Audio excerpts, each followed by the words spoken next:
Hello, everyone. Great to see you. It's beautiful out here in Northern California. Yes, the sun is still up.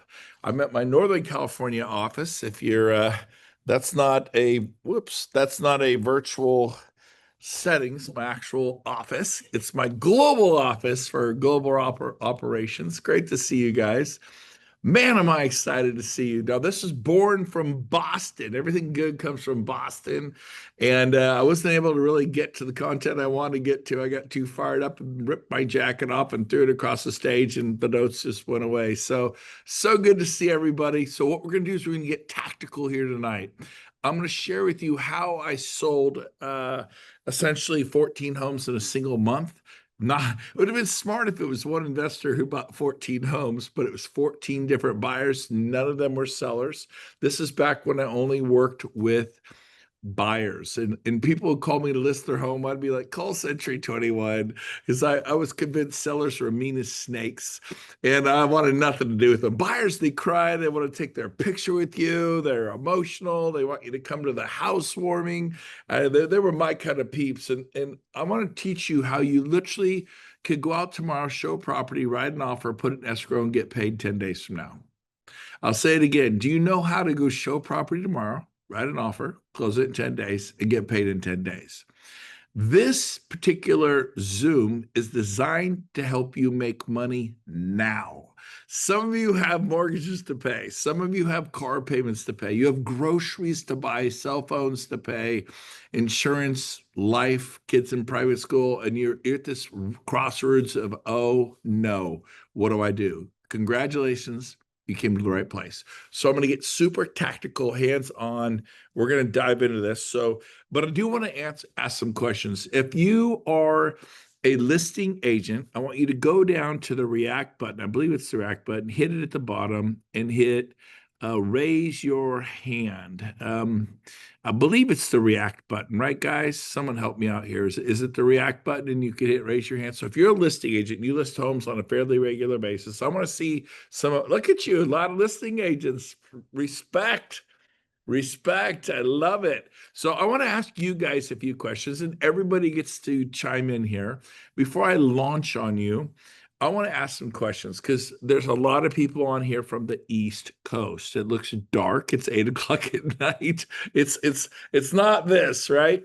And so by the way, I just came from my 5-acre, 5,000 square foot home. I'm closing tomorrow. It's an Airbnb. We're buying it tomorrow. Super excited here in California, which makes you a land baron. 5 acres in California makes you like a rancher or something. So excited about that. But if you're a listing agent, and everybody can participate, but I want to see where you are, is this. Would you write down, you East Coasters, I'm a West Coast guy, but I've taught this all over the country. What is your typical average escrow period? Is it 15 days? Is it 30? Is it 45? In the chat, everyone open up your chat. I want to see what you guys are saying, and then I'm going to dive in. But I need to see I want to see what you're 30, 45, 60, 45, 30, 30. Your average. Yeah, this is great. 30, a lot of 35, 30s, and 45, few 60s, 120. 30. Okay, this is great. So 30. Okay, this is what I wanted. So, okay, we're gonna switch gears. You ready? Every escrow you close from now on is 10. We've been teaching 30-day escrows in real estate school for 30 years. Guys, I need you to go from amateur to pro. First note, write it down. I've sold over 5,000 homes. I became the #1 Remax. So those of you who don't know me, my name is Brent Gove, and I'm an addict. Just kidding. I had to say that, for you. Hey, folks. Anyways, but that came out wrong. I was in a recovery program myself, and we had to introduce yourself. So I realized that came off very flippant. I didn't mean it that way. I actually introduced myself that way before. But so here's the deal. If you want to sell at a higher level, you need to do different things. And so, again, my name is Brent Gove. I've sold over 5,000 homes. I became the #1 Remax agent in California out of 10,000 Remax agents. And you don't get there by doing it like everybody else. So we close every escrow, occupied or vacant, in 10 days. What's your hurry? What's your hurry, right? Well, that's a negative. People got to be out in 10 days in Boston. And I'm like, I'm not packing up and moving. That's actually a negative. Oh, no, no, no, no. We didn't say the seller's going to leave, right? You get what we do is we close in 10 days. You get paid in 10 days. The listing agent gets paid in 10 days. The seller gets their money in 10 days. It's called WIFM. Everyone write it. What's in it for me? The seller, I tell the listing agent. So I see Ryan Goodell. What's up, Ryan? Ned Mahoney. Good to see you guys. Stephanie, Erica, Addie. Hi, Addie. And some of my listing agents asked to identify themselves earlier. Erica, I see you there.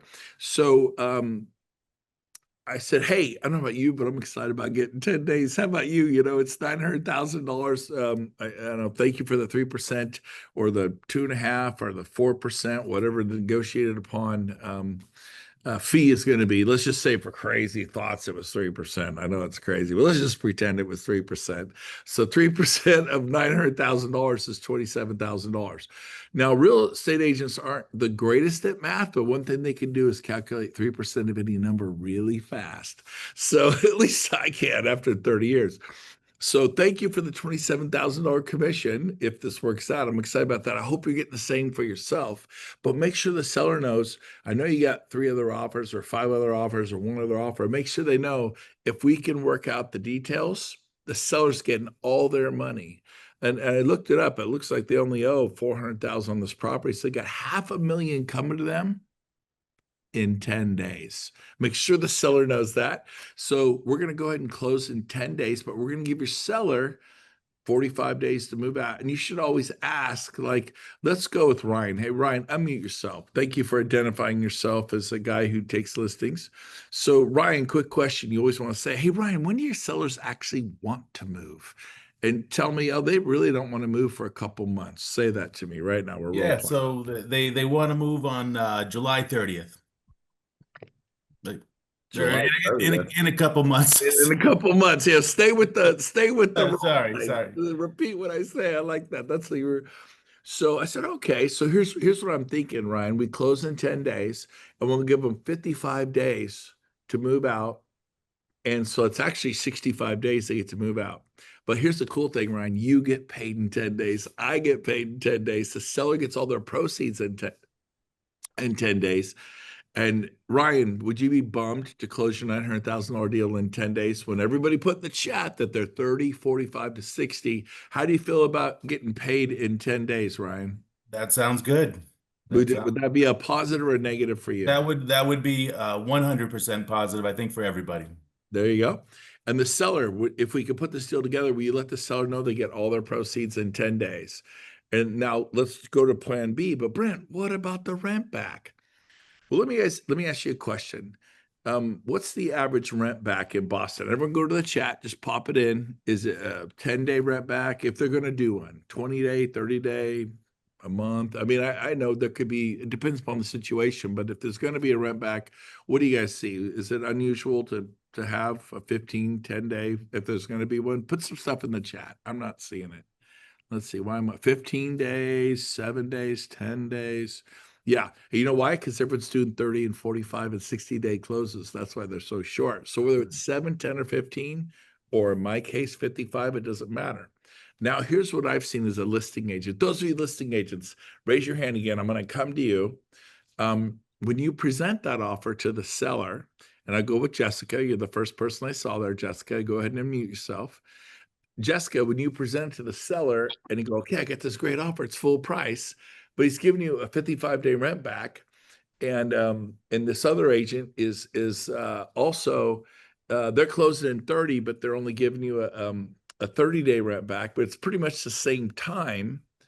Have you ever seen, like, on a 30-day rent back or 15, what would people ask for the rent back? Well, their new payment is X. So on a $900,000 home, let's say you put a couple $100,000 down, they get a mortgage of 700, their new payment's $4,500 a month. If they're asking for 30, do they typically put 4,500 on average? Like, what would they kind of on average ask for what their payment is, PITI to the bank? Would they? She's not. So go ahead and speak out. So they Yes, they yes, they would. would normally ask for, Is that or if they're happy with the offer and they just want to take it and move on, sometimes that happens as well, where we don't have to pay rent back. Right, but remember the rent back's being offered by the buyer, and Yeah. the buyer goes, I if I'm gonna let him stay for a month, my payment's 4,500. I want 4,500 bucks. Right. That makes Yep. sense? It's Yep. not that they're offering. Do you guys get Yep. this? So as listing agents, we present this to our seller and say, look, I got two full price offers. This person's asking for 2,500 bucks or 4,500 bucks, but Brent Gove, he's asking for nothing. I tell my clients, do you want the house? Do you want this gorgeous house with the view of the greenbelt here? Or do you want some rent? What is it you want? Do you want to be in a bidding war? Or do you want some rent? Now I've seen this happen and my listing agents out there. Well, it's only 2,800 bucks for a month, but we're only doing 15 days. So that's half of $2,800. So how much is that? 1,400 bucks. Any listing agents there? So that you tell the seller, hey, they're going to let you stay 2 weeks after close of escrow, but they want 1,400 bucks. And I want to hear from my listing agents. Unmute yourself or put in the chat. What happens when you present that to your seller and your seller goes, I've lived here for 20 years. I only pay 1,200 a month. My rate is, I refied it down to 1.9. Heck no, I'm not paying $1,400 for 2 weeks. Again, we're back to a negative, right? It's so, or if you ask for 30 and the rent back's 2,800 and the seller says, no, I won't do 1,200. I'll do 1,500. So the variance between 1,500 and 2,800 is how much, you guys? $1,300. So while you're preparing a counteroffer because the seller's upset about that you asked for 2,800 and they're uncomfortable, they want to be 1,500 or 1,800. I'll go to 18. I'm not paying a penny over 18. Jessica, am I right? If you're listing agent Ryan, am I right? Support me here, or is this not true? Do they get upset about these? Unmute yourselves. They can't see you nodding. I know who you guys Yes, are. they do. They get very upset. There's a lot of Ryan, is that negotiation. true? Do the sellers sometimes get upset about the amount of the rent back the buyer asked for? They could for sure. You've never seen that? I think they could. We don't see that a lot. We don't see a lot of rent backs. I've been in a situation where we've closed early, and part of the deal was part of the offer was they just let the seller live there for another month or stay there for another month. So it Right. was And just that's a you're smart you're welcome agent. to stay for the 30 to 45 days. That is a smart agent. Trying to sweeten the deal. Yeah. In California, they always ask for PITI. They do it all the time. On average, we're talking the average agent. So while they're fighting over $1,200 of rent, $1,800 worth of rent, 2,500 bucks of rent, you go to prepare a counteroffer, and guess what offers have? The property's been there for 18 days. The property's been there for 28 days. The property's been there for 48 days. Everyone write this down. Offers have babies. Once an offer, you ever seen that? It's been there for 37 days. What do you mean you got 3 offers in the last 3 hours? Is it just me, or do you guys see this? And so what happens is everybody does this, and like, well, Gove's closing in 10 days. Well, we can't close, but we'll close in 21, but they don't want to move for 2 months. So we'll give them a 40-day rent back, but they got to pay the PITI. And if all things were equal to the seller, one's asking for a certain amount of rent back money and the other buyer's asking for nothing, as Ryan Goodell just said. So what I'm trying to teach you, never ask for rent back money. There's a long explanation, but never ask, well, aren't you representing your client? Yes, my client will be in a bidding war. I'm hitting the easy button for the seller and they just sign my offer. So my advice to you, never ask for a rent back. That's court point number 2. Now, how about this? Security deposit. Yeah, Brent, but if something gets damaged, what's gonna happen? Okay, in the chat real quick, what are the typical security deposits? Hey, Sean, how you doing? Good to see a nice red shirt. What kind of, in the chat, what kind of security deposits do we keep? If someone's gonna ask one, what's the average agent ask for?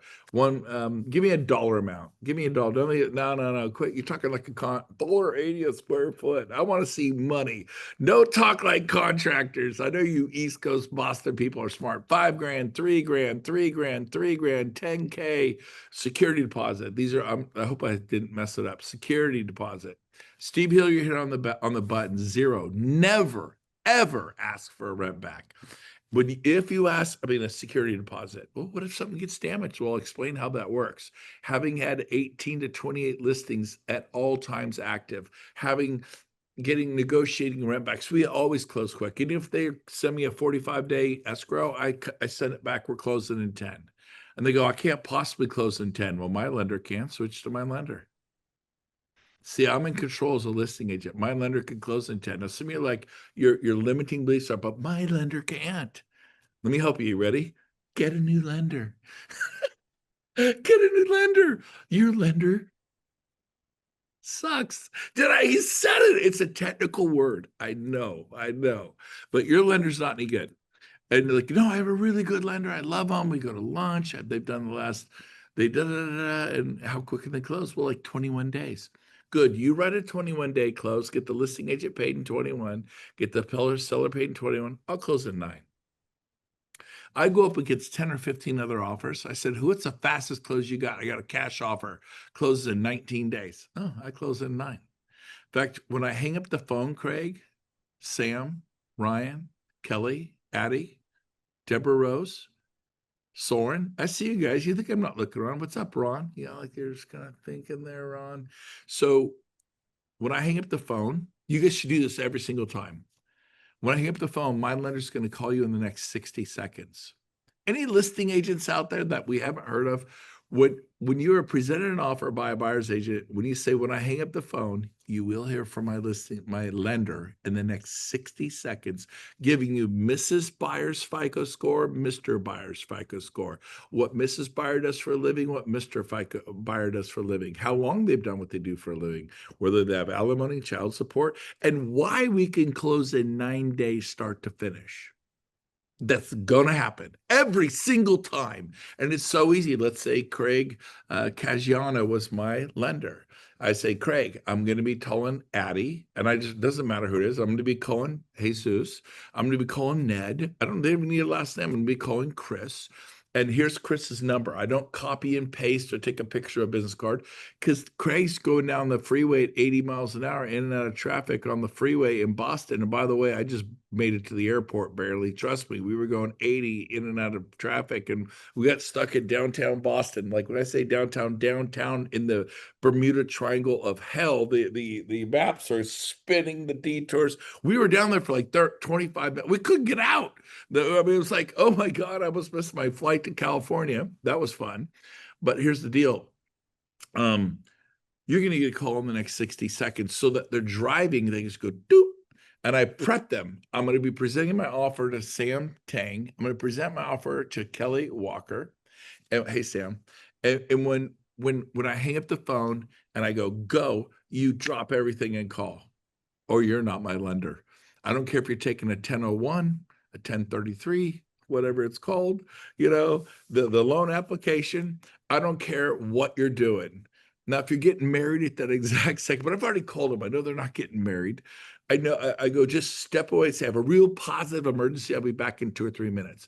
Step into the hallway and you go, hey, Craig. Hey, Addie, this is Craig Caggiano. You don't know me, but I'm from XYZ Lending, Success Lending, whoever your lender is. And let me tell you, Jesus and Jessica, Jesus's credit score is 690. Jessica's is 790. By the way, women's credit is always better than men's credit. Sorry. Anyways, but and Jesus is a fireman. He's been working for Boston Fire Department for 18 years. Jessica's head of the pediatrics department at John Hopkins, and she does brain surgery and whatever it is. And I've got pay stubs, W-2s, bank statements. I've got tax returns. I have everything I need. All I need is a fully executed contract. We're going to order the appraisal in Russia. We will close in 9 days. Do you have any questions for me? Now, as listing agents, how often does a buyer present his offer and say, my lender will call you in the next 60 seconds? What you normally get is a pre-qualification letter, which is pathetic, maybe a pre-approval letter from B of A or Wells Fargo or Guild or Chase or whoever their lender is. And then you go to voicemail hell all weekend trying to get with their lender who you want to ask them questions. And then when you do get to the lender, they go, I can't tell you what the FICO scores are. That's personal. I'm violating the credit laws. You can if the buyer gives you permission. I tell my buyers, you're going to give my lender permission because guess what's important? Any listing agent worth their salt, they want to know what those FICO scores are. They want to know that buyer's ability to get the loan done. They want to know why. It's one thing to say you could do it 9 days, 10 days, 11 days, but they want to know why. And so We do this every single time. I've been doing this for 25 years. And you've been doing 30-day closes for 25 years. Steve Hillier, unmute yourself. So Steve's been my friend for 40 years. Steve, he's known me. Steve built an independent brokerage to over 200 agents. Steve, is this not how I've been rolling for decades? You're a beast and everything rolls like that. And guess what? All offers, and you teach us every week. That's exactly how we roll. That's how I roll. We roll. We Get it smile done. big. We smile big and we roll. But so listen to me.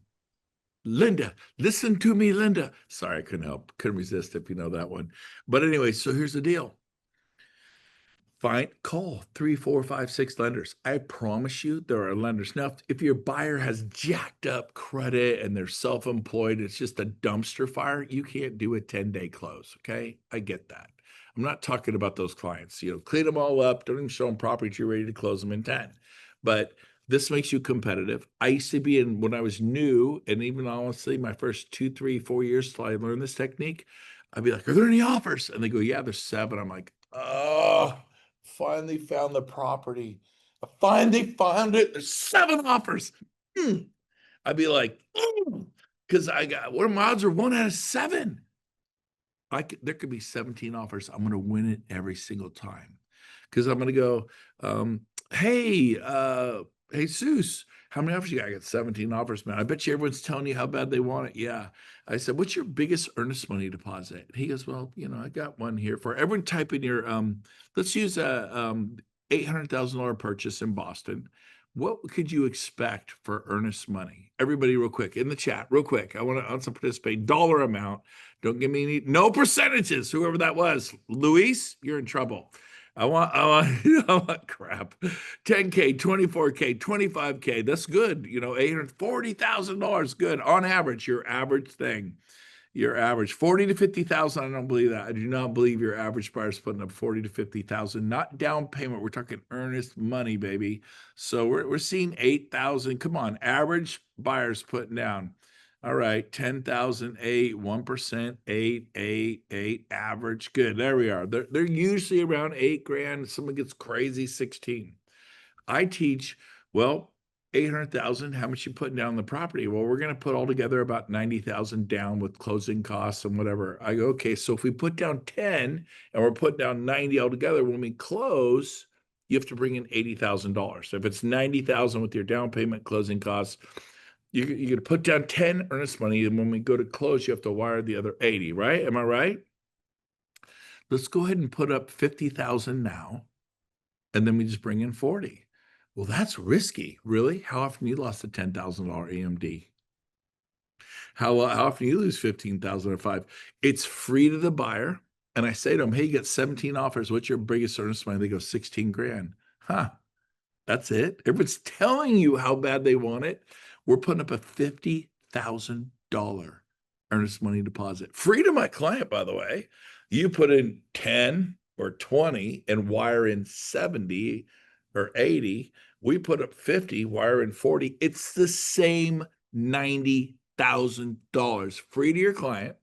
Like, yeah, but we're risking that money. Read your contract. In California, it's no more than 3% of the purchase price. The seller can only have, I could put up $1 million. The seller may retain as a liquidated damage no more than 3% of the purchase price. On $800,000, it's 24 grand. I can put up $1 million, they only get 24. I don't know what the contracts are like in Massachusetts, so talk to your broker. But here's the deal, you're not losing 10. And by the way, on a 30-day close, do you guys ever remove all contingencies at some point so it's safe for the seller to pack up their house and move to Maine, move to Canada, move to Florida perhaps, or at Georgia or Raleigh, North Carolina? You do.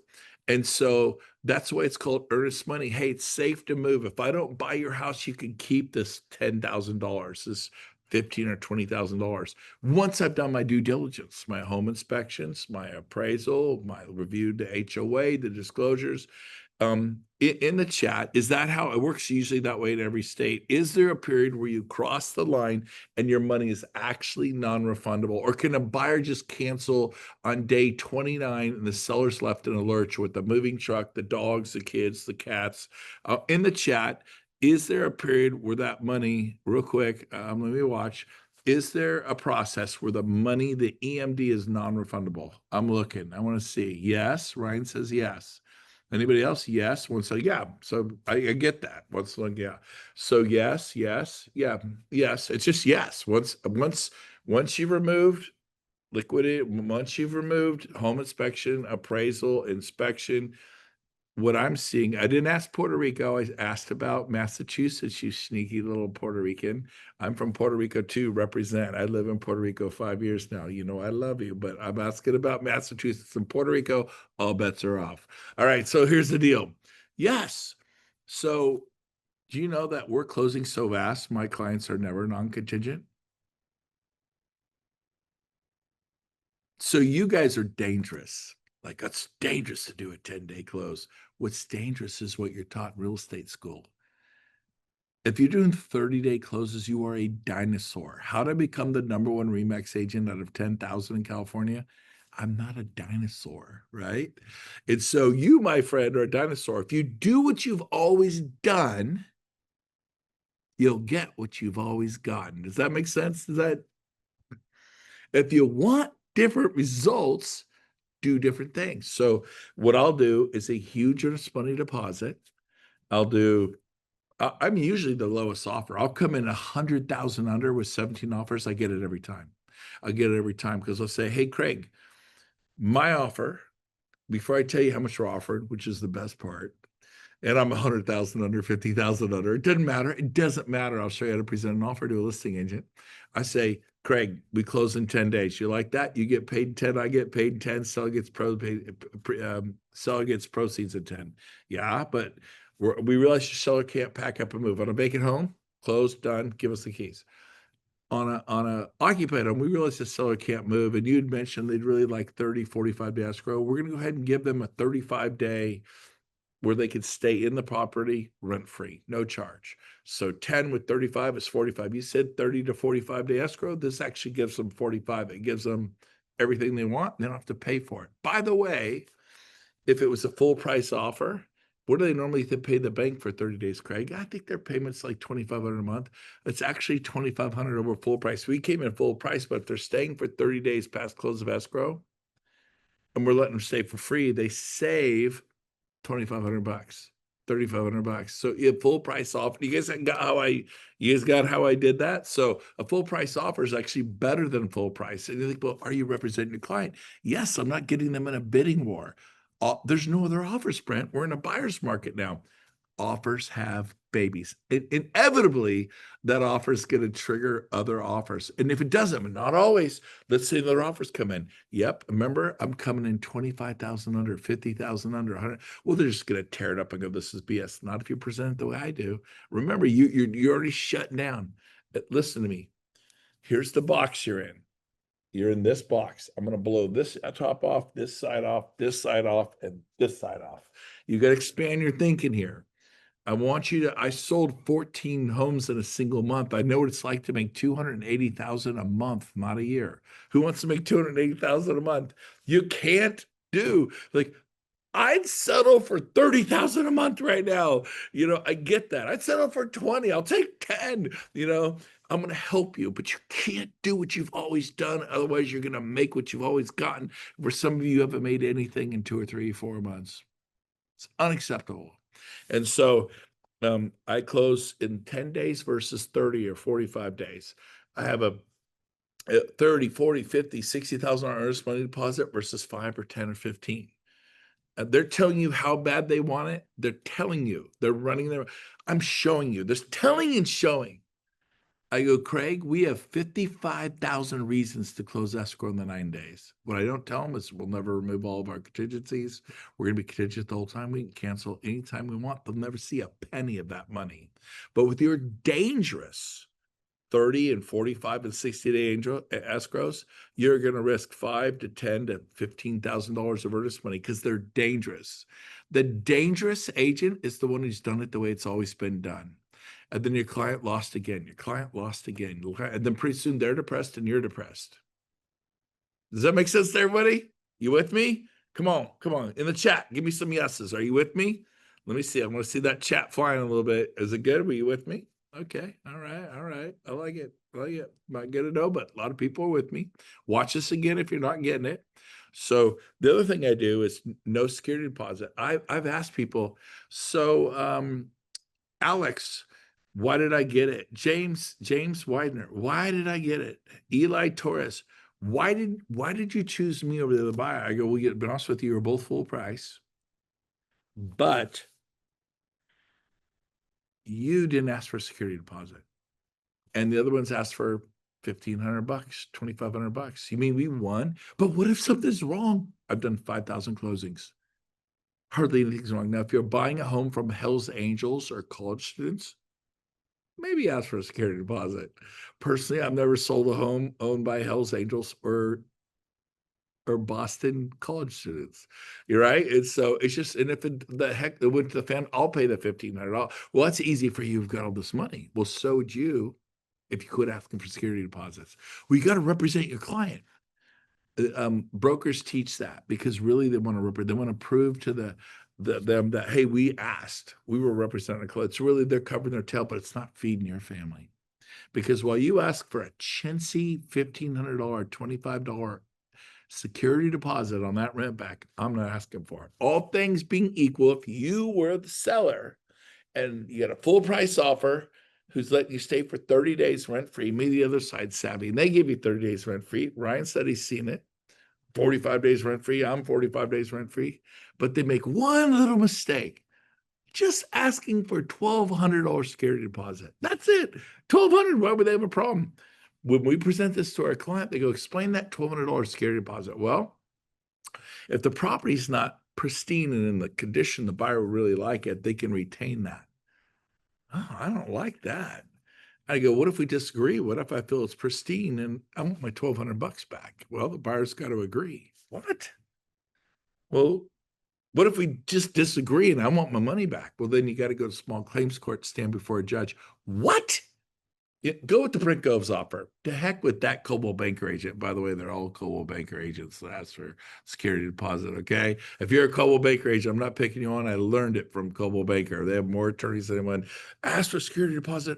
Represent your client. So the worst thing you could do is ask for security deposit. The worst thing you could do is ask for rent back money. I'm giving the seller a reason to lower the price. So we're doing a fast close, free rent back, no security deposit, big earnest money deposit. You with me? And then here's another thing we do. We come in no loan contingency. My lender's so good. He's like, this loan is going to happen. We don't have a loan contingency. We come in with no appraisal contingency. Now, the parts of the country are spotty. So if you're in a part of the country where prices are going up, be careful with this. Full disclosure. But right now, we're actually seeing price reductions. I don't know exactly what the market is like in Boston. I'm speaking to my Boston brothers or sisters. I'm looking at the chat. Are prices going up? Are they here? Are they starting to soften? Those of you who are listing agents, sorry, what are you seeing? A softening in the market? Are they dropping a little bit? I want to see they're going up, they're dropping, they're stable, flat, softening, softening, softening. Come on, give me some more. Steady, steady. Who else? Anybody else? Slight softening, softening, softening. Okay, so guess what? If that means that the price is going down, which means it's easy to get people think. What I did see, prices going down. Oh, some over asking. Dick Lee, you got me in Boston too. I love Dick. Where's Dick? I'm gonna get you. Hey, Dick, you're so savvy. You just do this. It's so funny. But you're the only one who said prices were going up sometimes, and some it is. That's true. But for the most part, we're seeing a softening, which means getting the appraisal is going to be a lot easier to get. So we go in. I go in all the time. No appraisal contingency. We'll order on a rush, and if there is a huge problem, I'm going to counsel my clients that you don't like the school districts. The seller's disclosures are unacceptable to you. The prelims, there's too much crime in this area, and you need to bail out if we have a big appraisal issue, you know, but it's just not an issue right now on appraisal. So no loan contingency, no appraisal contingency. I will do an inspection contingency because you need to know what you're buying. And I say, I'll take Dick Lee, for example. I say, Dick, make sure you tell your clients, we're going to buy this property as is. In Boston, is there somewhere in the contract, you guys, I'm looking at the chat, that it says printing on page 5, 6, 7, 10 of your purchase agreement that this is an as-is sale? In California, it's like on page 12, all offers in the state of California as is. Now, buyers still ask for stuff to be repaired from time to time, but it's in the purchase agreement. It actually says this is an as-is purchase. What's it like in Boston? I honestly don't know. I don't practice in there. I'm looking. I want Boston. Come on, you guys know your market. What's your contract say in Boston? Is it as is? You have those words printing in your purchase contract. This is an as-is purchase. Anybody know? As is in the offer. So Sam, it is not. Donna disagrees with you. Sam, unmute yourself. Yes, Well, it we is. typically write it in on the offer sheet, just as is. You write it. No, that means you're writing it. I want to know if it's printed in the purchase agreement, the offer. No. Yes. I just got one. Yes. Hi, Brent. It's all right, Marwa. save me. Yes, I just signed a PNS and it is in the PNS in Fall River, Massachusetts. And so it's a part of the purchase agreement. Yes. It's printed in there. This is an as Yes. purchase. Yes.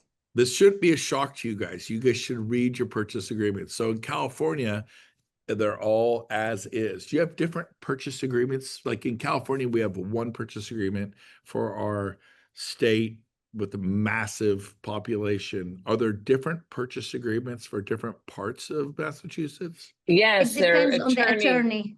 Yes, they're all different. Nice. That's confusing. All right. Yes. Anyway, but if you're in one where it's printed in the contract, what I would do, a difference in, different thing. NY, all different. Sure. Yeah. Well, in California, it's just blanket. We have one contract for the entire state of, 50 million people, whatever it is. And so the agents just send it over. I print it. We're using WIN forms. You don't need to print. I print it. And I take this pen and under additional financing terms, I write ASIS in all caps. I use 3 lines. You're not supposed to use 3 lines. And I put it in parentheses and I send it over like a billboard, as is purchase. The contracts, and I would recommend, even if it's not, do it that way. So I tell my buyer, do you want the property or do you want some handyman repairs? Now, it doesn't mean you're going to buy it no matter what. So Dick, if the home's falling off the foundation, we're going to cancel the sale. Dick, if the roof is bad and it's 40 grand for a new roof, we're probably going to cancel the sale. If there's 38 bad windows, we're probably going to cancel sale. Doesn't mean we're going to buy it no matter what. But what this means, Dick, and I coach the listing agents with my offer, this means we're not going to ask you to fix anything. And obviously, I don't think the home's falling off the foundation. It's beautiful. It doesn't look like it's got 38 bad windows in the roof. Switch Supreme. Somebody's not muted. Whoever you are, please mute yourself. We can hear your children. Thank you. So here's the bottom line. So I make sure, please tell the seller that. I don't want the seller upset if we cancel. And so, but I get credit for as is. I've gone to them all the time. Why did you choose us over the other 5 offers? Because you were the only buyers buying it as is. So you can all do it. You just have to coach your client, your buyer, why as is important. Because if I find you your dream home, the white picket fence, backing up to the canyon, overlooking the lake, the river, the ocean, I get you the house of your dreams. If we write as is in quotes, I can't tell you how many times they go, Dick, why'd you pick us? And like, well, you said you'd buy it as is. My seller loved that. We do it every single time. And but I don't want to do that. I want to be able to ask for repairs. Okay, let's go there. So we do the home inspection. We find out the AC is bad. It's 15 grand for new AC system, 20 grand, new heating and air system. How does that work? Well, Kelly Walker, we'll say Kelly's listing agent. Kelly, bad news. we got to cancel the sale. It's the ice bucket challenge. She's like, what? I go, yeah, remember I told you if something catastrophic happens, we were going to back out, or something catastrophic happened. There's $20,000, $18,000 heating and air system we did not know about, and we don't have the extra 18 grand to deal with that. We're going to cancel the sale. Any good listing agent goes, well, whoa, whoa, whoa, whoa. What if my sellers take care of that? Will you stay in the deal? Sure. So we don't ask. Now, if I say, hey, Kelly, here's a request for repairs. We're asking for an $18,000 HVAC. Whoa, you said you're going to buy it as is? This is BS. Whoa, whoa, whoa. And they get mad. I don't ask. I just cancel. And then now some non-savvy listing agents will go, oh my gosh, you're disgusting. And this sucks. I go, look, we didn't know. Fine, send over the cancellation. They're angry. I go, that's fine.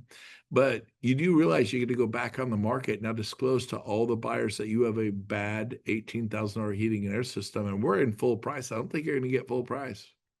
You might want to tell your sellers they may want to deal with that. Keep us in the deal. We close in 3 days. They're 3 days away from getting all their money. You're 3 days away from getting paid. Oh, that's a good idea. I'll talk to them. I've had 38 bad windows. I've had a $110,000 roof bad. And this particular deal, the seller's like, nope, send over the cancellation. Okay, I will. By the way, I thought you might want the roofing reports. I actually had 5 roofers go over there, and the roof replacement was anywhere from 150 to 140 to 130 to 120 to 110. So I went ahead and emailed you all the roof reports so you could have that to disclose to all the buyers. You did what? I don't want those things. Oh, shoot. Did I do that? I'm sorry. I just thought it's a law anyways. You got to give it to them. We had 5 glass companies come over, 3 glass companies. And by the way, the cheapest for all those windows was $25,000. They were as high as $40,000. And they're like, yeah, don't send me anything. Oh my gosh, I'm so sorry. I literally sent it to you while we were talking. I get it all teed up. Boop. And I sent it to them, and now they're in a bad spot because they have to, by law, at least in California, and usually most states, if the seller's in possession of reports or their agent, it must be disclosed to future buyers. So now, if you know the roof's bad and you know the AC's bad, you know the window's bad before you make that offer, that's acting in bad faith. I'm not talking about that. But they will say, I've had them say, don't send me anything about the roof. I'm like, oh, I'm so sorry. I already sent it. I sent you like 2 or 3 minutes ago. They're like, oh my gosh. Okay, let me call my seller. Let me see what I can do. Every time they replace the roof, every time they replace the HVAC, every time they do the windows, every time. We never ask for anything. I just go, hey, Zeus, we got to cancel. Deborah, we got to cancel. I never ask. They offer. If they're not smart enough to offer, I say, hey, you may want to offer this because when you disclose this, well, we're not disclosing that. You have to. And so that's illegal. That's why people create lawsuits. So a little thing there. So I'm gonna take a break here. I'm giving you a lot to think about. Oh, I will say this, then we're gonna do a little Q&A. Let me see how I'm gonna do. I'm on hit schedule. I'm doing good. What if there's just no other offers? And I know that, and there's no other offers. Maybe the property's 839, we come in at 775, 750. Who cares? And I say, hey, Dick Lee, good news. We close in 9 days. It's as is. Seller can stay for 30, 40, 50 days rent-free, no security deposit. We're putting up a $45,000 earnest money deposit. We're buying it as is. It's a dream offer. He's like, wow, that sounds good. Dick, you get paid in 9 days. I got paid 9 days. I don't know about you, but I'm excited about that. You say that every single time. I want them to get excited about getting paid in 9 days. I want that listing agent on my team. I don't want them on your team. I want them on my team. I go, I know you have 17 offers. Only counter me. Don't do a highest and best because you might get in bed with someone that says, oh, I'll pay you, $860,000, $880,000, and they have no intention because they're hoping the appraisal comes in low. And they have an appraisal contingency. Or they're just a whacked out buyer's agent with a whacked out lender. I go, when I hang up the phone in 60 seconds, you're going to hear from my lender. I get it all teed up. I go, and they always want to use my lender after this. And I said, here's what I'm going to recommend, Dick. Tell your seller we should just counter Brent Gove. He's the lowest offer of everybody. What do you mean? Oh, it's sounding so good. What do you mean the lowest? Hey, you got 17 offers. We didn't know about those, when I was writing. And we're 20,000 under. And, so here's what I recommend. Take your best offer and counter us that amount and leave everybody else alone. Because who has the best terms? Does anybody have close in 9 days, buying it as is, free rent back, no security deposit, 45, 50, 60,000 earnest money deposit, buying it at all that stuff? No, nobody. No loan contingency, no appraisal contingency. By the way, the inspection contingency, 4 days. And by the way, it is it's what did it say? Monday? Is it Monday? Yeah, it's Monday. I went ahead and took the liberty of scheduling the home inspection. It's scheduled for the day after tomorrow at 8 a.m. I let them know I've already scheduled the home inspection because I am on it. They're like, dang, this guy's on it. And by the way, Dick, by the way, Sam, by the way, Ned, Alex, Scott, Jenna, you say jump, I say how high. Addie, you say jump. You're going to love working with me. And by the way, what you don't know about me is I'm a big time listing agent. And maybe I'm not, maybe I'm new, but Craig Caggiano is my partner at EXP. I go, I know you don't know me, but my business partner, Craig, my business partner, Ryan Goodell, my business partner, Kelly Walker, we've got a ton of listings. And the next time you write an offer to an EXP agent, call me because Soren, I know Soren, and I'm going to help you get it. I'm going to help you get your offer accepted. I'm going to give you exclusive right to my off-market inventory. I'm going to help you. You guys talk to them like this, like, guess what? They only counter me. They only counter me. And they go, well, our best offer, you came in at 780. We were 839. Our best offer is actually 865. Counter me. It's easy. Give me a counter. Do a quick counter offer number one to me, not highest and best, not multiple counter offer. Let me match it. Because if I go to 865, your buyer will do that. I don't know, but if they will, just write it on a piece of paper, have your seller docu-sign it real quick, win forms it, send it to me at 865. I think you got a good shot. And then instead of doing a 60-day escrow, a 45-day escrow, a 30, which may or may never close, you're getting paid in 9 days. The seller's getting proceeds in 9 days. Just counter me. Don't get in bed with somebody else you don't know, with the lender you don't know. You've already talked to my lender, Craig Caggiano. Were you impressed? Man, was I impressed. Do you think I could use your lender? Absolutely. Have at it. They counter me and me only all the time. So they come back. 865, the place is ours. They're like, I go 17 offers. You found gold. You found, everybody's going nuts over this property. For 865, you can have it. We'll take it. We'll take it. Because everybody wants to buy what they're about to lose. And it's FOMO. They're like, we'll take it. Now, I had one situation where he goes, I won't take it now. It's too much. 865 is too much. And I could have ended it there, but I didn't because I'm smart. I want you guys to be smart. And then I'm going to do Q&A the last 10 minutes here. I said, okay, you won't pay 65. Just out of curiosity, we were like 20,000 under, and it's literally going like 25,000 over, right? And this crazy variance of 45 or 60,000, whatever it was. I go, what would you pay? And I don't remember the exact dollar amounts, but it was about 10,000 less. And they shocked me. A home buyer shocked me. He goes, I will not pay 865, but I'd pay 855. And I thought they were going to say 825. He goes, I'd pay 855. So I called back the listing agent, Addie. I said, Addie, I know we wouldn't do the 865. I really thought they would. But in case the deal goes south, we're good for 855, 10,000 less. She goes, oh, really? I go, yeah. She's like, okay, don't go anywhere. She calls me back. You got the deal. I go, what would you lie to me? Did you not have 865? Well, I represent my seller. I don't, it was a VA no. They asked for $14,000 in closing costs. So yeah, we were 865, but our actually net was like 554 and, or 551 or 851. And you're at 855, 10,000 less, but it nets us 4,000 more. We'll take your 855. You guys get what I just said? So if they won't take the counter from the seller, say, just out of curiosity, what would you pay? Because sometimes deals go south and they'll come back to us. You guys with me? I'll give you a freebie. If you're a listing agent, you ever do a counter offer number one, the buyer does counter offer number two, you do counter offer three, the buyer does counter offer number four, and the deal dies.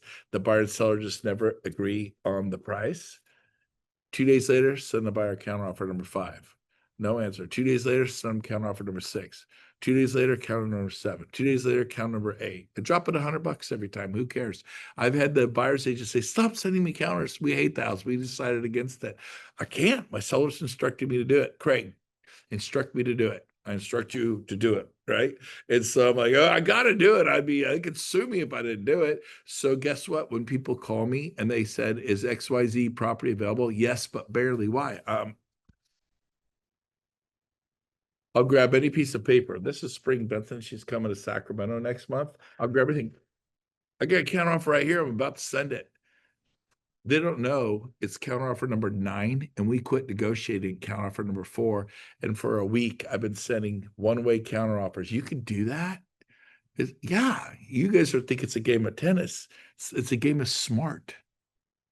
So I said counteroffer. So I'm either about to send the counteroffer or I just sent it. So instead of saying, yeah, we got nothing, I'm available, I go, here, Alex, unmute yourself. Please, Alex, unmute yourself and ask me if Main Street is still available. Is Main Street still available? Yes, but barely. And then you go, and then say, what do you mean by that? What do you mean by that? I love it. He follows the thing perfectly. Well, I just sent a counteroffer to a buyer. And if they accept it, it's gone. And he's like, is there time? I go, how quick can you get there, Alex? He goes, man, I could be there in 20 minutes. I go, go, go, go, go, go, go, go. And they're like, oh my God, the buyer's hot butt over there. We love it, full price offer. He doesn't know we've sent 5 one-way. I did this one time. We sent 8 one-way counteroffers. It didn't work. Nobody FOMO'd into buying the property. The 8th counteroffer, the buyer came around. It was one of the first homes they ever saw, and they accepted my 8th counteroffer after the buyer's agent chewed me out, said, stop sending me counteroffers. And I put that in escrow and closed escrow with 8 one-way counteroffers. You guys, you do things the way you've always done them. You get paid the way you've always been paid. I want you to think different, do different things. Final thing is, can you make, if you're a listing agent in the chat, can you make, I want honest. Can you got 10, 20 showings the first weekend. Can you make a buyer, someone you don't know, write the offer? Yes or no? Real quick in the chat. Can you make a buyer, somebody else's client, can you make them write an offer? Dick, stop. Dick, you're not helping me actually, okay? I want you're on average. What do you mean yes? No, you can't. You can't make somebody you don't know make an offer. Yeah. He goes to you saying, yes, you know my whole strategy. Of course you can. Dick, you always do the opposite. I know you're so smart, but you're ruining my mojo, man. So anyways, it's so funny, man. So I'm talking average. Most listings, I can't make the buyer make an offer. You absolutely can make the buyer make an offer. No, you can't. I can make you make an offer. I can make any of you make an offer right now. What are you talking about? I get a property here in California. It's worth $500,000, but we're asking $600,000, and I can have you make an offer in the next 60 seconds. Here's how I would do it. What do you think? We'll go back to Alex.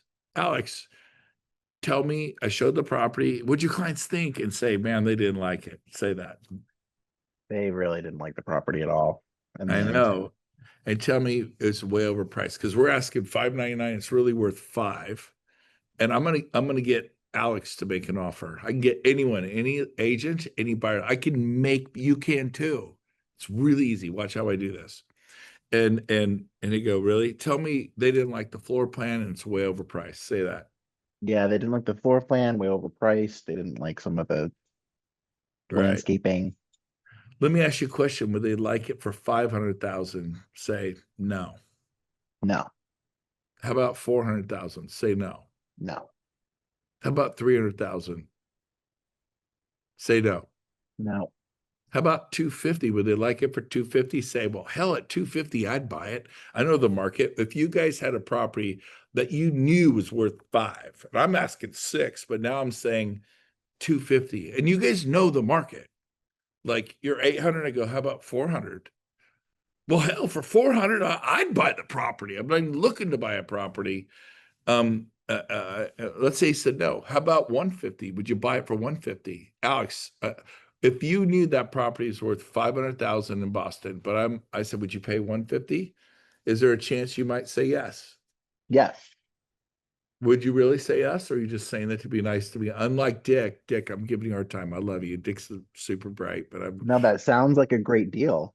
yeah. So say, would your seller really sell that for 150? Ask me, because that's what people do, right? Would they really sell it at that price? I don't know, but they told me they're motivated. What if they would? So are you telling me if they'll go 150, you'll buy this property? Yeah. They say it every time. Did I just make an offer? Well, Brent, you're playing games. You want me to sell your house. Here's why. I'm a master FOMO creator. Because you're not doing this stuff, and people ask me if 102 Main Street is available. Ron, unmute yourself. Say, is 102 Main Street available? 102 Main Street available. Yes. Ask me if I have any offers. Got any offers? Nope. Okay, I'll let my clients know. Yeah, there's no offers. All right, well, I'll be one of the homes we show. Boring. Now, ask me if 102 Main Street's available, and I just got him to give me an offer of $250,000 or $150,000. Ask me if it's available. 102 Main Street available? Yes. Ask me. Yes, but barely. That's your answer every time when I have a listing. And then what would you probably say to me? Say, why? Why? I have an offer. A verbal offer is an offer, does not have to be written. Everyone write that down. It's an offer. And so I have an offer. Now I don't tell them it's a lowball, horrible offer. You'll see agents this. I used to see it when I was new. Some Remax agent's been doing it way too long. Coldwell Banker agent, way too long. Yeah, there's some, we're at some Yahoo from EXP, from Keller Williams, from Remax. I hate those guys.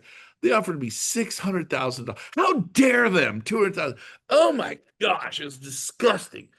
I get my sellers, they'll get mad. Your sellers get mad in Boston, they get mad in California. They're like, I won't even, what? And they get mad. I go, stop.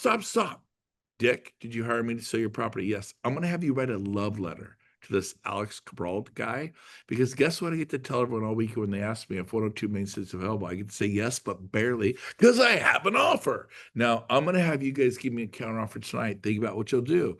You're listed at 600. What would you do? Now, I think they're going to come back. Give me something, man. Give me something. I'm thinking they're going to come back at 590. I've had them come back at 550 and drop 50 grand. I'm like, I'm shocked. I'm like, I thought they were going to drop 10. They're like, they're nervous. I don't know. They're freaked out. They're thinking of homes like they drop 50 grand to 550. I'm like, woo, now we're cooking with gas. So I go back to Alex, okay, I got a counter offer. You're not going to like it. They weren't as motivated as I thought, but now it's just verbal. He didn't write an entire offer. I didn't waste his whole day. 550. Alex, admit yourself. I go, I thought you said they were motivated. I thought you said they were motivated. They are. So what will you do? Give me something, Alex. Give me something to go back. I think, they're just negotiating. Wow. Would you pay 175 or 2? Would you? It's 500 easy, Alex. I might be able to talk to the buyers to go up a little bit. No, you're the buyer. You're the buyer. Oh, yeah. Oh, yeah. Really? Yeah. On a $500,000 property, you're going to choke over 150 to 170. They go, yeah, I'll give you 2. Honestly, if this is a chance, I'd give you 2. I said, okay, awesome. Let me go back to my seller. And then I get 2 or 3 more agents available. Is 102 Main Street available? Yes, but barely. Why? I'm on my 3rd counteroffer, man. We're about to send the 3rd. And if they sign it, it's gone. By the way, I've done this and put these long stretch deals. I've had a buyer come up $250,000 in 5 minutes. And literally this, I thought he said they were motivated. I go, hold on. I just got a call from a Coldwell Banker agent. I told him that we're doing counteroffers right now. He begged me not to respond to you. Out of friendship, Alex, I'm going to respond to you. We're going to come back at 550. And I've had him go, this is ridiculous. I go, I'm telling you right now, when someone comes to Boston to buy and they have big money, where are they coming from? Where are those buyers coming from? In Sacramento, where I'm from, they come from San Francisco, San Jose, or China or Taiwan. They come from those areas, and they're cash buyers, and they don't even bat an eye. Where in Boston, Alex? I'm assuming you're from Boston. Are you from Boston, Alex? No, I'm in Maine. Where? Maine. Okay, you're in Maine. When someone comes to Maine, where they come in with big money and their eyes are this big about what they can buy in Maine. Where they come from, what city, what state? Oh gosh. From what I've seen, like Massachusetts, California. So I would say to Ron, hey Ron, they're coming from California, they're flying out here. They are excited. If they sign the counteroffer, it's gone. And then Kelly, my friend, she was 225,000 under the price because I'm playing my games, right? I go, Kelly, here's the bottom line. She was mad. I go, Kelly, call your clients back. Let them know they have about 3 minutes to come up $225,000. They're going to lose this property. They got 3 minutes. You got 3 days, 2 days. You got 3 minutes, baby. And so you guys, energy equals results. High energy equals high results. I'm just training, so I'm being really calm now. And it's my third cup of coffee, and I'm feeling like, argh. So, anyways, I go, I literally said to her, they got 3 minutes or they're going to lose this property. If he calls me and says the right full price, I'm going to rescind my counteroffer, and this deal's off the table. She called me back in 2 minutes. We'll take the property. She came up $25,000. She ended up, we closed that home. The sellers dropped the price 10 grand. She started at 7 and went to 925 because I know how to sell. And now you guys know how to sell. Nothing was incorrect. I can make people make an offer by lowering the price. I tell the seller my strategy. It's just a verbal thing to one agent. But when I have an offer, I go, I grab any piece of paper when I'm talking. I have an offer in my hands, or I have an offer. I shake this. They assume this is the offer. They don't know it's verbal. I have an offer, but a verbal works. I've put together entire deals verbally before. We got a deal, 920, 920. And then I go, just to do you a favor, I'm going to mark it pending. I've told other agents, hey, Seuss, we got a deal. The seller's accepting the deal. Yeah.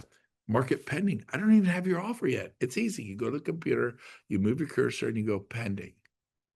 I ask listing agents to mark the property pending all the time. I don't want another offer coming through at the last second. You don't ask. Okay, so it is 6:02. It is officially over. If you got to go put your family to bed, I'm going to stick around for another 10, 15 minutes to do a little Q&A. Like, how does your lender close in 9 days? How do you do that rent back again?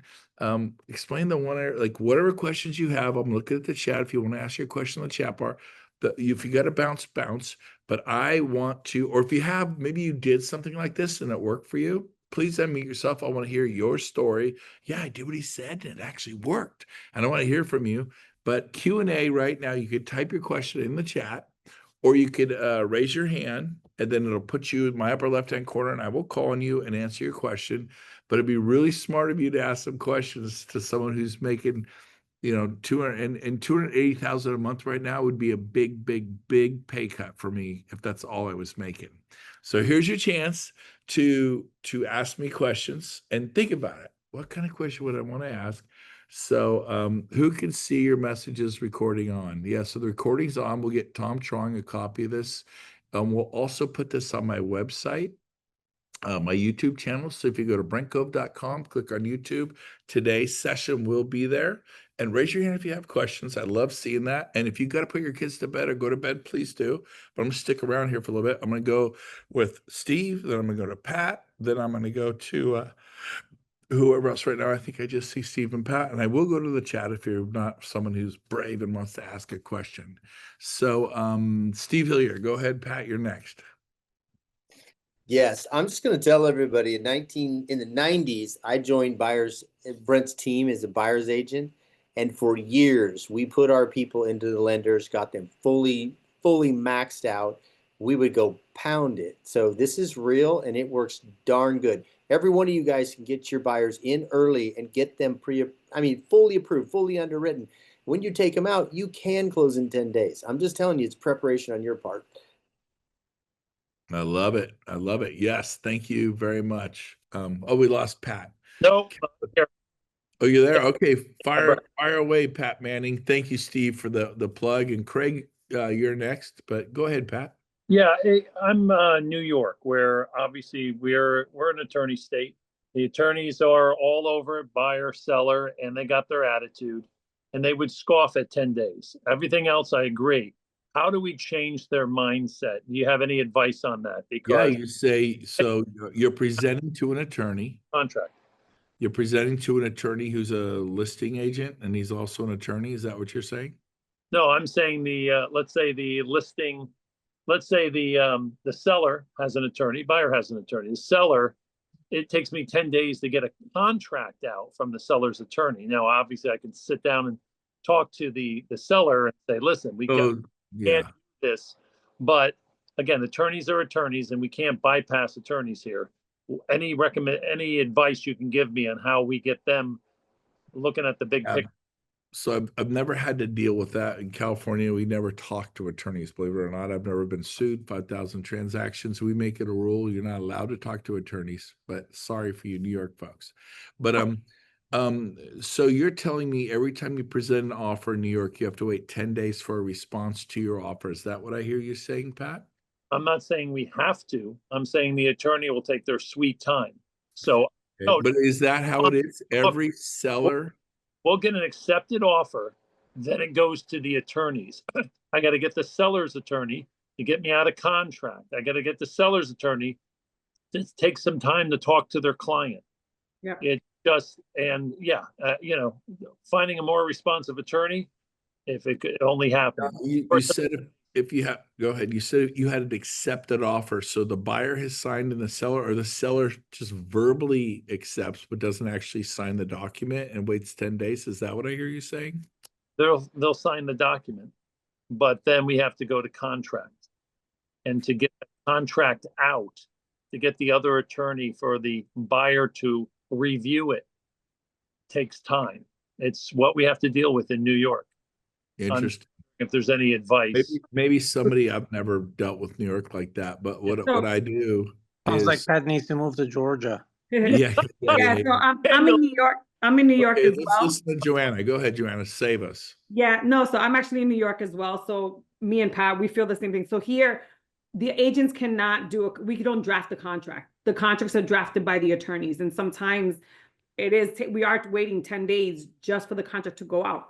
So even though the seller accepts it, we still have to do inspections first. And then even once we're in contract, title can take 4 to 6 weeks to come in. Yeah. And that's how it is in California. It's just unacceptable to me. So I find attorneys who respond in 24 hours. I'll interview 100 attorneys. I'm going to find a hungry attorney. Accept that. It is unacceptable. You know, I am the destroyer of limiting beliefs. That's Tony Robbins. So I call bull Chevron. I call bull Chevron on that. Talk to 100 attorneys. You want to suffer? Then I'm not being mean to you guys. But then you just see, well, oh, Apple Watch thinks I just got an auto wreck. Are you okay? SOS. I'm okay. Do you want us to call the police? No, I did not. Hey, Brent. As buyer agents, we don't choose the attorney. The seller's attorney is the one that's you're in escrow. If you're in escrow, I don't care if they take 10 days. I don't know. They can take 20 days. I just want the property. So you don't go into escrow. The money goes into the attorneys. I just want the property off the market. Is the property off the market while we're waiting for these slow attorneys? No. Nope. Yeah. No, they're gonna all right. continue to show it and get better offers. Everybody from New York, good luck. All right, we're gonna move on. That's I've talked to people all over the country. I've never heard of such a thing. I've talked in probably 40 of the 50 states. That's the first. And I know the boroughs. I know things are really done different in New York. You're gonna have to round table and do masterminds to solve this problem. They're like do not accept this. There's got to be a way to fix this. You need to get together a mastermind and fix it, because otherwise you're going to suffer, and it is unacceptable for your family. Like, I don't mind suffering. It's not okay for your kids. Figure it out. There's got to be a way. Maybe there isn't. Maybe you're just going to have to suffer. I don't believe that. I think there's some answer in there somewhere. So Pat and Joanna, I wish I had a better answer for you. I've never heard of this crazy. And of course, attorneys. Go figure. Craig, go ahead. Yeah, just I asked a question in chat. Who do you use for a lender that does it so quickly? I've done this. Do you have a couple of them that you recommend? Well, I mean, I train all the time. By the way, I'm looking at the chat to make sure I don't miss questions. Okay. I don't know where you live or who they are, but my lenders do California, so they're not going to be of any help to you in Boston. But here's what you guys got to do: go talk to 5 or 10 lenders and go, if someone has good credit. Good jobs. You got pay stubs, W-2s, bank statements, tax returns. You have a complete file. How quick can you close? Don't say, can you close in 10 days? Because you're giving them what you tell. Yeah, I could probably do that. Don't say that. How fast? I mean, what is the absolute fastest you could close? So when they say 21 days, run. When they say 25 days, run. When they say, hell, if I had all fully like underwritten, pre-approved, I just need a purchasing contract and we'll order appraisal in a rush. I can close that in 9 days. There's your new lender right there. Okay. Does that help? Okay, I'm looking at the chat, looking for other questions. Help me out if someone sees a question in the chat. I'm not great at doing the chat and look at this stuff. Does anybody else have a question for me regarding this?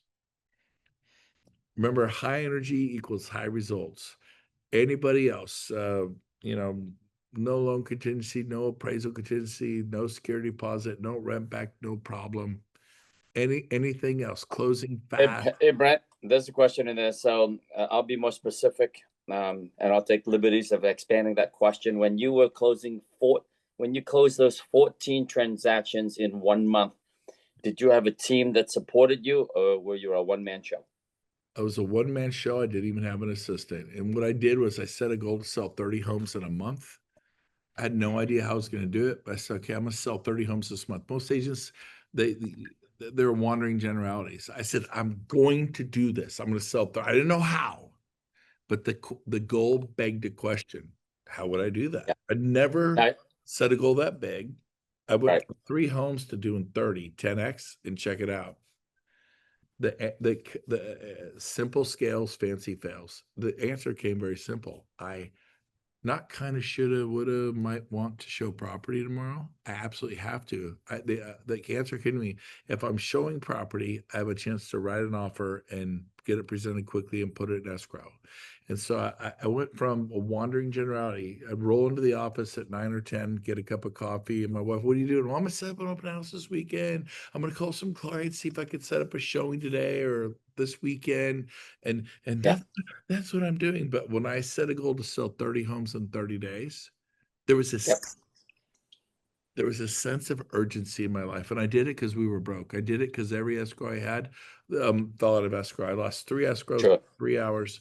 And so, so here's a more practical, revised today's question for you, Brent. What would you advise agents? I've heard you teach this before, but I'd like them to hear from you. Is at what point in your real estate career, from a transaction volume perspective, where you stop doing what you're doing because your time in terms of lead generation, making it rain, is worth $300 an hour, and you can hire an excellent assistant for $30 an hour and 10x your efforts?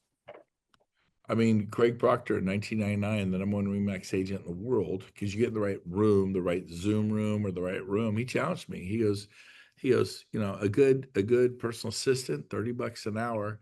He goes, I'd spent an hour or two showing property, spent an hour writing the offer, went to the home inspection for an hour, showed up to the title closing for an hour, and then met him for a final walkthrough for an hour, and then met him again and hugged him and took a selfie. And I might have spent 10 hours on the deal and made $10,000. So what is my hourly wage? Simple math, $1,000 an hour.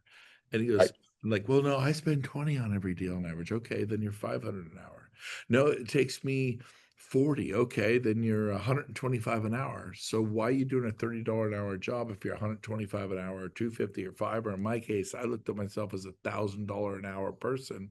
And I go, he's right. So I hired Sandra, and I went from selling 30 to 40 homes a year to over 400.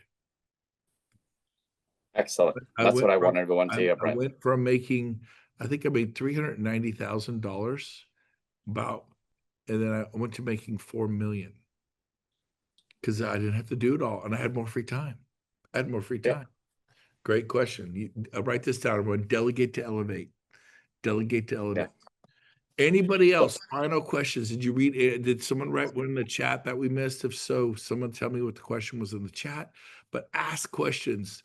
whatever you could think of, whatever, like, how did you lead generation? Where'd you get all your clients from? You guys aren't asking questions. I can answer some of these questions, but if you don't want to know, I'm cool. It's fine. But, any final questions before we wrap this up tonight? That was my question, but I couldn't find to raise my hand. Okay, How do you get? remember, you could put this in the chat, guys. You could type your question in the chat, and then someone will see it and read your question. But go ahead. What was your question? Yes, how do you get those leads, like those listing, those buyers? Yeah, What I'll did tell you you do? right now. There it is. So you hit react, the heart button. I'm like, where is that? So at the bottom, just to tell everyone, if everyone hits the heart at the bottom, you could put emojis. Like, here's a little rocket I just sent up, right? And then look at the rockets. Hey, hey, hey. And I can go, oh, I love what you had to say. There's that. But watch this. You go to the heart and the react, not the arrow to the right. And then raise hand. Boop. And there's my hand. And then lower hand. Boop. There goes my hand. Just teaching all of you how to use that. And thank you for admitting that, and that's good. So your question was, how did I get all these buyers? Was that your question? Yeah. So I copied a company that was beating everybody in town. John Brooks Realty, no one ever heard of them. They were beating Coldwell Banker, Remax, Century 21 Alliance, the big four in Sacramento. Keller Williams wasn't in town. And I found out how they did it one day. I observed. I went to where they had 30 open house signs, not 3. And on their signs, it said free list of area homes, and they were vacant. And it was the vacant, desperate home seller list. You guys meet people, and they go, well, I've got Zillow, I've got Redfin, I've got 2 agents sending me MLS trips. No, I haven't signed a contract with anyone yet, but I have access to all the data at my fingertips. I go, wow, so you get all the vacant home lists? Zillow lets you do that? They don't. Redfin, well, why do I want the vacant home list at $2 million, at $5 million, at $500,000? Oh, because they're making double mortgage payments. And these people are desperate. Let me ask you, if you had a choice, if you're going to buy a $900,000 home or a $1.9 million home or a $7.9 million home, do you want to make offers to people who aren't motivated if they don't get the price? Or would you want to make offers to people who are desperate, will drop the price? I get $1 million off all the time. I get $500,000 off. I am probably the only agent that publishes. Everyone write down the word publish. Someone type in the chat, use the word publish. I don't give. I publish it every Friday. And all I need is your email. If you want it, it's pretty harmless. Oh, good. He's not asking for my phone number. They give me their email. I say, okay, Tom Trong. I go, now I don't want to spam your inbox, your email with $300,000 homes and $13 million homes. What price range? She goes, oh, great question. We're looking at 800 to $1 million. Okay. A single story or 2? Oh, single story. Thanks for asking. I have a bad knee. Good. Would you like a little bit of elbow room, or yeah, quarter acre or bigger? What about square footage? And any old size will work. You'll hear them. It's funny. I go, so you want me to send you 900 square foot homes? Well, no, not 900 square foot homes. So not any old size works. And I'm always smiling. So what? Okay, 3,000 or bigger. I said, okay. And between 8 and 100 and $1 million. Now, where in Boston to get these different? Oh, yeah, thanks. I want Briggs Ranch. I want the Promontory. I want Granite Bay. And I want El Dorado Hills in Boston. I made up names that are actually in the Sacramento area. And I write it all down. I said, now, real quick, what if I found the perfect home in the Promontory? And everyone knows the Promontory. They love it. And it's actually 850. You said you go 8 to $1 million. It's 850. And it's on my vacant home list, and they are motivated. They want to sell it. But you said your minimum square footage was 3,000. What if this home was 2,800 square feet? Would you want to know about? Oh, yes, 28. And I said, I noticed you said it had to have a pool. What if it didn't have a pool, but it had a half-acre lot where you could easily put a pool in? Would you want to know about it? Yes, I go. So pool is wanted, but a plus. So I go, okay. Now you said you had to have a 3-car garage, but what if it was, 950, but it was on an acre, had a stunning view of downtown Boston, and it's $1.1 million. It's 100,000 more than your minimum of $1 million or max of $1 million. I'm thinking we could offer 950 because they're motivated, and maybe get them down to $1 million in your price range and come in. Most agents won't do that, but I'll do it because I want to help you. And I go, would you do it? They go, yeah. Show me stuff. So all the order takers, they're order taker agents. And my friends, probably I was an order taker agent. I would only find things. Do you ever go on the computer? I can't find that one. I can't find that because you're looking at 3,000 square feet. Well, that's what they told me. But you didn't ask permission to go lower. I get permission to go down to 2,500 square feet. All the order takers are looking at 3. I'm down at 25. All the order takers are going up to $1 million. That's what they told them. I'm going to $1.1 million. Are the homes nicer between $1 million and $1.1 million than they are 800 to $1 million? They're way nicer. And are the homes at 26, 27, and 2,800 square feet because they're less square foot? Are they nicer? Yeah, they're way nicer. And all the other people are looking for a pool because they said they had to have a pool. But I said, look, if it had the view, it had everything and no pool, but it was big enough where you could easily put a pool in. Would you do it? I go, yeah, I would. So I don't have to have the pool on there. I don't have to have the 3-car garage on there. And I kind of take the walls and I kick them down. And you said you had to be in Briggs Ranch or the Promontory. Have you ever considered Orangevale? Orangevale. I go, man, there are parts of Orangevale you'd think you're in Briggs Ranch and the Promontory. Looks like the Promontory, tastes like the Promontory, feels like the Promontory. It's Orangevale. Orangevale is a total downgrade. I go, you would think you were in Briggs Ranch or the Promontory. It's Orangevale. And because of it, the home, instead of being 800 to $1 million, it's going to be stunning, and it's going to be 700,000, and it's right on that. You could take a rock and hit the Promontory. And if someone came to your house, they know you're living in the Promontory. You're living in Orangevale. They don't know. And instead of paying 1.1 million, you pay 750. And it absolutely looks, feels, and tastes like the Promontory. Would you do it? Yeah, I'd do that. See, I'm creative. I'm earning my money. See, all the people who hopped off, they're losing this information. It's sad. Addie and then Mike, and then we're going to wrap it for the night. Last two, and I'm going to wish you, I know it's getting late there. So Addie, go ahead. You're on with Brent Gove on KFBK Nationwide Late Night. Yes, sir. Well, you're on with Wolfman Jack. I'm so thankful that I got to sit in on this. You were just ideas out and everything that I needed. But two of my questions were pop buys and like QR codes. Do you think with the amount of homes and clientele, is that a good place to invest your money in? Are pop buys a good idea? I'm not sure I understood the investor money and how that relates to pop buys. So like, for example, school's happening, all of my teacher clients, stopping by the office and dropping off like a little school treat or, during the summertime, doing a bucket of like just little trinkets and saying, hey, like, here you go, a little coffee card for clients on their birthday. I mean, it's scrappy. I like it, but I like stuff to where it's numbers. Like I'm going to knock on 20 doors a day times 5, end of story, rain or shine. We're knocking on 20 doors a day. That's how many a week? 100 times 4, it's 400 a month. I like things I can quantify. For me, I did open houses Saturday and Sunday. I started at 9, putting the signs out. 30 of them, it took an hour. I didn't like it either. But at 10, I'd start, and I'd go till about 5 or 6 at night. You did 8, 9-hour open houses? Yeah, I went caveman. Daddy went caveman. Maybe mama's got to go cave woman. Just for a short period, I did it for 3 months. You know how many clients I had at the end of 3 months? About 90. You know how many clients you have? 1, 2, 3, 4, 5. You have a test tube. It's test tube babies. They're weird. And then it's like a drip at the hospital. A drip comes out. What is that? It's an IV drip. Who gets those? People in the ER because they're about to die. And so when someone's hooked up to an IV drip and it's dripping, like, oh, hopefully Uncle Bob doesn't die. And you see that drip, and all of a sudden it goes, and so you want a funnel. You want lots of clients. So that comes from max numbers. So maybe you ask for 10 people for a referral. Do you want to buy or sell real estate? Nope, we're in our forever home. Just change the question. You don't even want to buy or sell a building, do you? You don't even want to buy or sell a restaurant, a vineyard, a mobile home park. Brent, we don't do that. We're resident. You do it. You're all combined. I'm the Pope. I bless you. Right here, I'll even use my little wand, and no disrespect made, but you are commercial agents. Get a commercial partner. Say, I am an expert residential, and John Lee or Tom Trong, if they do commercial, they are experts at the commercial. We can totally help you. And all of a sudden, you list a 20-story building in downtown Boston, and your referral fee is $500,000. Stop saying you don't do commercial. You do.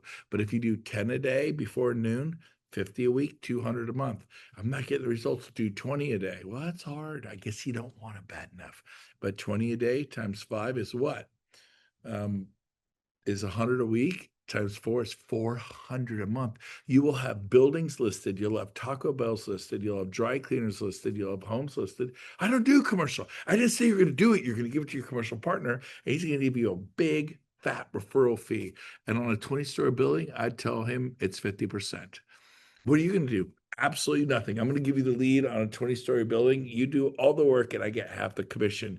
And they get 11% on average. So if the building sells for 50 million, by the way, that's about $5.5 million, and your cut at 50% is $2,750,000. If I did the math right, that's not a bad 50%. What'd you do? Hand the lead over because you said you're a commercial agent. Let me introduce you to X. They're the expert there. I'm the expert residential. Let us come tell you what your building's worth. It happens. I had a buddy of mine do this. His first listing was 288 apartments. He didn't get much because he was new and the guy could tell, but he liked him.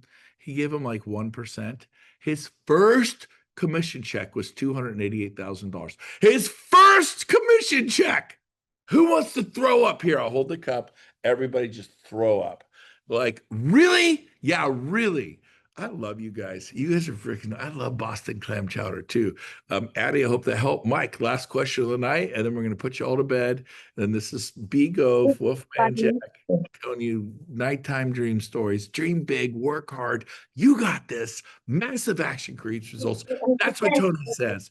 And someone's not muted. You got to mute yourself. But massive action creates results. And one of my favorite people in the world, Mike Collier from Orlando, Florida. Mike, you're on the Brent Gove Show. Take it away. You're our last question. Make it good. Man, this is like, dude, this is awesome. Thank you so much, Brent. This is the best radio station I've ever listened to. Thank you. I've heard you say it many times, but you said that that you went crazy and started showing a home a day. Like, I'm going to show properties to somebody every single day. And you did it for I don't know how long. And that's how I sold the 14 homes in 30 days. He's hitting the nail on the head. I went from a wandering generality to a meaningful specific. Somebody somewhere seen something today. Somebody somewhere seen something today. Halfplex, a duplex, a triplex, a starter home, a mansion, a piece of land, a condo. Somebody's seen. And I worked so hard. So that's how I said I'm selling 30 homes in 30 days. The first day I showed property twice. The next day I showed property 3 times. The third day, everyone canceled. I didn't show property. So I worked really hard. The next day, I think it was the 4th day, I showed property 5 times in one day. I started writing offers left and right. Started selling homes. And the market was dead. It was 1999. People were quitting. My mentor goes, I'm done with real estate. I've been in 20 years. I can't stand it. I'm out. And here I am in a horrible market in California in 1999. The market had not exploded yet. I sold 14 homes a month. That was the first time I netted $180,000 in a month, not a year, in a month. In a month. Is it all about money? No. Is money everything? No. But it does rate right up there with oxygen. You gotta have a little, guys. You need a little bit of money. And not having money sucks. I said it again. Michael, look at that. He's got $1 million smile. I'd list my house with you. Any final questions, comments, or thoughts there, Michael Collier? No, man, that was awesome. I think we appreciate that for sure. Because I think that's what's missing is the hunger factor, right? I mean, we have people on our phone, we have leads to call that still be stale, but it sounds like it just takes, like you said, massive action that gets those massive results. Making the phone calls, calling somebody, and just deciding that somebody's going to go see something today. Yeah, just pouring over it. And Dick Lee, you got anything coming on the market? Alex, you got anything coming on the market? Tom Trong, what do you have coming on the market? And you're going beyond the MLS. You're showing off market stuff. I'll share my stuff with you. And when you meet somebody, look, you're shopping leftovers. You've been looking for 6 months or a year. You're shopping leftovers. What Realtor.com and Zillow and Redfin is leftovers, man. The good stuff is sold before it even gets in those MLS trusts. You need me. I'm the guy. You don't know this about me. You say jump, I say hi. You really do that? Yes! Because I care about my family. I care about my kids. And I know you guys too. So if you want to watch this, go to brentgove.com, click on my YouTube channel. I also have a podcast, but go there. This will be posted in the next 24 hours there, probably tomorrow by noon Pacific, which is 3 Eastern. Should get up there by noon. And that's there. I can't think of anything else to tell you guys other than I love you. You're amazing. And this wouldn't have happened if it wasn't for Tom Trong. So Tom, you and Marissa I love you guys. Make sure you give them some love in the chat. And I hope you found this beneficial. I'm here for you. And oh, by the way, do watch party Friday night. Get some people together this Friday night. Go, I'm ordering pizza. Come over to the house. We're going to watch this crazy guy, Brent Gove. You missed it. Get 10 of your agents there, watch it, and then debrief. Go, here's the notes. There they are. There's my notes. Like, what did that mean? What did that mean to you? What did that mean? And then, there's the actual notes from Boston. Are they on the right? I write sloppy. Where are they? There's all my, everyone's struggles, the 3 things in life. Life isn't fair. You're entitled to nothing and no one's coming to save you. There it is right there on the left-hand side, right there. And then do a screenshot. I got his notes. What about this page of notes? What about this page of notes? So then, are your notes that sloppy? Yes! It doesn't matter because I got fire in my blood. I got passion. High energy equals high results. You can't fake authenticity. I have spit all over my laptop tonight. I am drinking the coffee. I'm fired up. I'm going to go sushi right now and celebrate with the sushi roll. Just one. Being really good. I'm losing weight like crazy. Maybe some sashimi would be a better choice. But here's the deal. I love you guys. I can't wait to meet you someday, but do a watch party one of these Friday nights, get some agents together, and then what'd you get out of that? Oh, I got this. And let me know how it goes for you. Let me know you did a 10-day close and you made a $900,000 sale or $5 million sale and you got paid. Let me know you listed a 10-story building. One of my guys went to his cousin in Mumbai and his cousin goes, yeah, I want to buy a 48-unit resort. The deal got done. His referral fee at 25% was $1,250,000. The referral fee. You are all commercial agents. You're not going to do it. You have a partner. Go find a partner. Could be from Coldwell Banker, could be from Remax, could be from EXP. Why wouldn't you use EXP? Because I'm going to recruit the Cushman Wakefield commercial agent and bring him over to EXP. Doesn't have to be EXP. Come on, you guys. Come on. You got this. Mwah. Good night, everybody. Have sweet dreams. Boston. Love you guys. Go Red Sox. And for those of you from New York, go Yankees. There you go. I know. Go find an attorney who can close on show. time. I can't say go Yankees. It's a Boston show. We'll see you guys. Love you. Go Larry Bird. Birdman. Go Larry Bird. We'll see you guys. Boston, I love you guys. Bye. Bye, everybody. Bye, everybody. Thanks for dialing in. Thanks, Brent.